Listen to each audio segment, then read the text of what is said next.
अकोल्यातल्या एका घटनेने सध्या सगळ्यांना चक्रावून सोडले।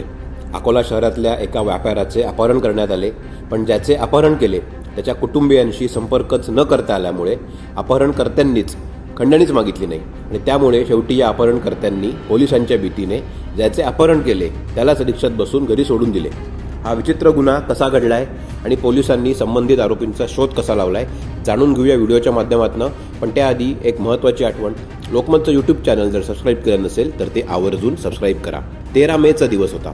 अकोल्यातले प्रसिद्ध व्यापारी अरुण कुमार मगनलाल होरा हे दुकान बंद करून घरी जात होते। त्याचवेळी त्यांच्या दुकानासमोर एक पांढरी मारुती थांबली आणि गाडीतून 3 इसम उतरले। उतरलेल्या इसमांनी होरा यांच्या पाठीला पिस्तूल लावलं आणि त्यांना गाडीत कोंबलं आणि गाडी बघता बघता पसार झाली। पोलिसांना याचा छडा लागताच होरा यांच्या शोध घेण्यासाठी 2 पथकं पोलिसांनी तैनात केली आणि शहराच्या विविध भागात ती रवाना करण्यात आली। मात्र तरीही तब्बल 2 दिवस होरा यांचा शोध लागत नव्हता।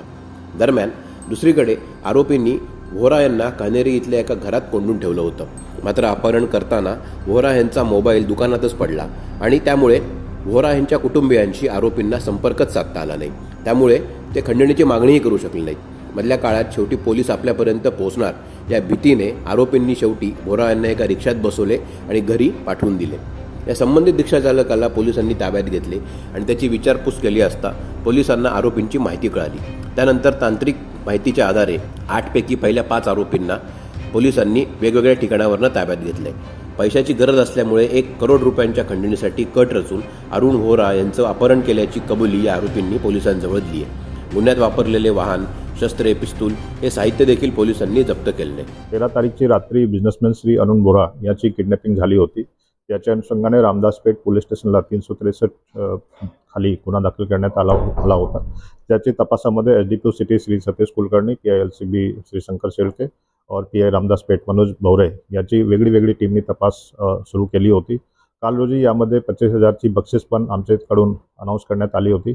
काल रात्री असा समजून आला ते बिझनेसमॅन श्री अरुण वोरा सुखस्वरूप त्याच्या घरी आलेले आहे आणि लगेच आमच्या अधिकाऱ्यांनी त्याची विचारपूस केली आणि बॅकट्रॅक इन्व्हेस्टिगेशन केल्यानंतर रात्री एक ऑपरेशन राबवण्यात आला। त्यामध्ये एलसीबीची टीमनी 5 आरोपी, त्यामध्ये मुख्य सूत्रधार आणि इतर 4 यांना अटक करण्यात आलेले आहे आणि गुन्ह्यामध्ये वापरलेली व्हाईट कलरची गाडी तसेच 2 देशी कट्टे हे पण जप्त करण्यात आलेले आहे।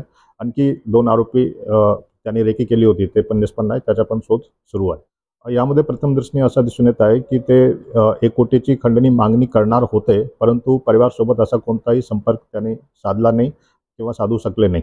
फिर्यादीला कोणत्याही प्रकारची इंजुरी झाली नाही, केवळ त्यांना 2 दिवसात ब्लाइंड फोल्डेड करण्यात आला होता आणि हातावर पण बांधले होते, परंतु आणखी कोणतीही इंजुरी त्यांना झाली नाही। या सर्व आरोपींच्या मागची क्रिमिनल पृष्ठभूमी पण दिसून येत आहे।